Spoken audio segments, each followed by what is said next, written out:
Hey guys, welcome back to the UBL-D League for Week 8. My name is SareneGrace, coach of the Chicago Shaymin-Sky, and we're taking on the Flying Bird and the New South Whalers. I'm going to go ahead and jump right into this match. His team is pretty threatening. Crocodile is a problem for my team. I think it's a problem for many teams just because of its threatening typing, its move pool, and its speed tier. But like I said, we're just going to go ahead and jump right into the battle here.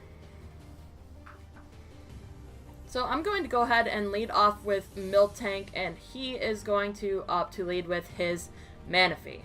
So I really have no idea what this thing wants to do. If it sets up on me, that could be a problem. So I need to switch into my Superior immediately to deter him if he does set up.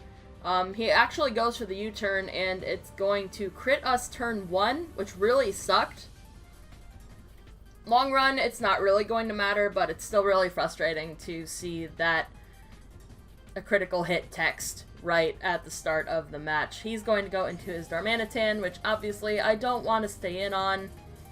Gonna go ahead and switch out here into Arcanine, who can take a fire move and a U-turn, whichever he wants to go for after the Intimidate. He's going to go for the U-turn. He brought U-turn on so many freaking Mons. I think 3 of his Mons have U-turn and or Volt Switch with the Coco, which is really frustrating because he can kind of stay on top of my switches here. So he's going to Intimidate my Arcanine. And I figure I'm Shuckaberry, I'm bulky, I want to get a Toxic off on this and try and whittle it down. If he goes for an Earthquake, it's whatever. He is not Moxie, so that was really nice to see. He's going to set rocks here, which I have no way to get rid of. So those rocks are here to stay. And he's going to get that very small but helpful toxic damage. I'm going to close combat. I'm -1, so it's not going to do as much, but I really didn't want to switch here. He's going to go for the toxic. I have no switch-ins for the toxic. Miltank, I could, in theory, Heal Bell, and I think I forgot that while I was doing the match. I did this match on the Tuesday before PAX East. This is going up while I'm at PAX East, so if you're watching this at PAX East, come say hey, because I'll be having a good time out there.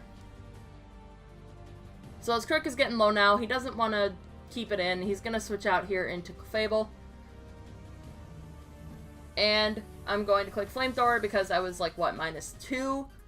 And I figured I may as well just go for the damage. And we're going to get the burn, which actually kind of sucks. I really would have liked to Toxic this, especially since here in a minute after we have our Toxic damage, it's going to reveal that he is indeed unaware. He is not Magic Guard, so Toxic would have been extremely helpful right there. But unfortunately for us, he's going to hard switch back out into his Crocodile.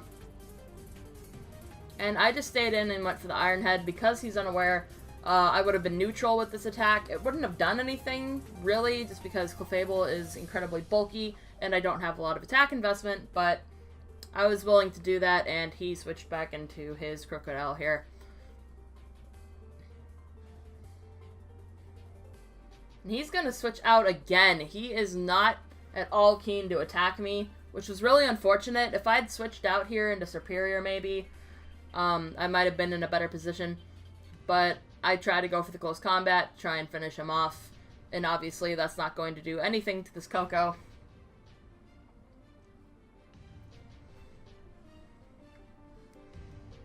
And then I don't believe he brought any of his Z users. I didn't see a Z Crystal at all in this match, which was kind of nice. He's going to U-turn out here. Leave us on 17 HP, so we definitely die after the toxic damage. It's just a matter of what he's going to send in to try and stall at that time. He's going to show us a Darm. We're going to Flamethrower because it's honestly the best move I had against the Coco. And we're going to lose Arcanine to Toxic. I didn't really bring anything for a Scarf Darmanitan. I wish I had brought a Scarf Dugtrio, but I thought Banded would put in more work. So unfortunately, this is gonna U-turn out, almost take us out after Rocks, which is ridiculous. Darmanitan is super underrated. It's gonna get an Intimidate off. But I think because we're banded, we actually managed to pick up the KO here. I don't know if that would have killed if we were scarfed, But honestly, if we were Scarf, the Darmanitan would have been out of the way, so... Oh well, you live, you learn. So, the Darmanitan's back out. I really don't have anything for this, so I'm just gonna let Dugtrio go and let him U-turn out. I can't hit it. Miltank would be my best chance in theory, but I'd have to get a Curse up first because I brought Sap Sipper. I brought Sap Sipper, Curse, Protective Pads to stop his potential Ferrothorn from chipping me down with Iron Barbs when I was clicking Seismic Toss, but he didn't even bring it. So Jolteon is in here. He's going to hard switch out. He expects me to go for an electric move here, which is not at all the case. I'm going to show off my Psychic Z. Jolteon gets Synchronoise, which normally used would only hit electric types for good damage. But the Z move doesn't care about the typing match, so it really would have been nice to hit the Machamp with this and catch him off guard, but he did the smart play and switched into Koko to take the possibly electric move, but he was incorrect with that guess. So the terrain is going to go away. We are modest, so if I click Thunderbolt here, this should die regardless, but he switches out. I guess he didn't want to risk the speed tie if it was a speed tie, but it's not. So we're going to Thunderbolt. The Clef is going to be two-shot from this range because Modest Jolteon is a terrifying monster.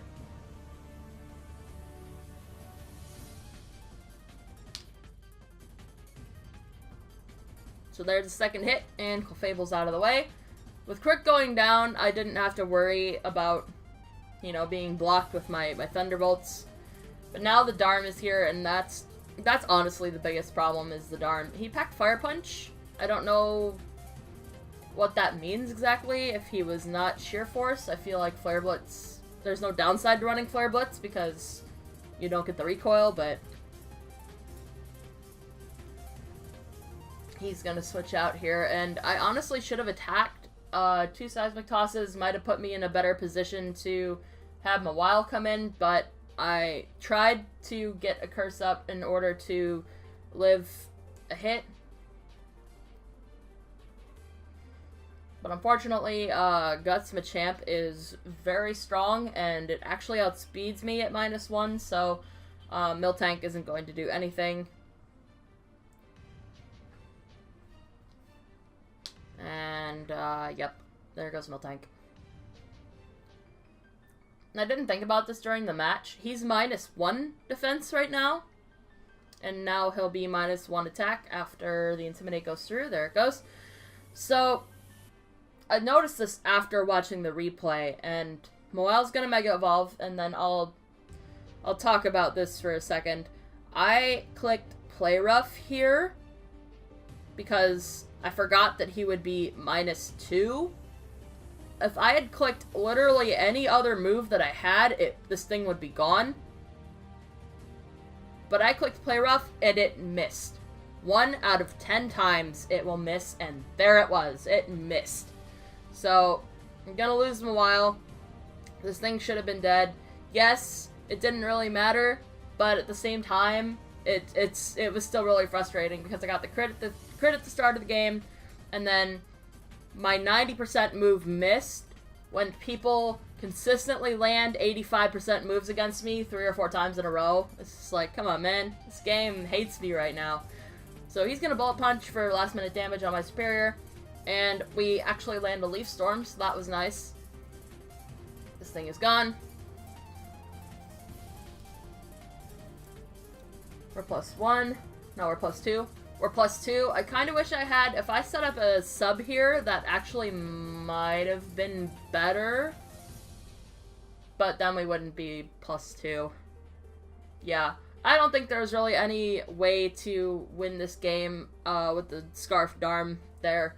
So, we're going to catch 3-0L for Week 8. GG to Flying Bird. Make sure you go check out his channel.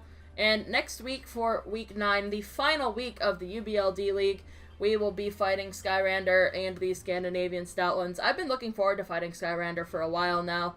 I've known of him for a few years, watched his videos. He's a really cool guy.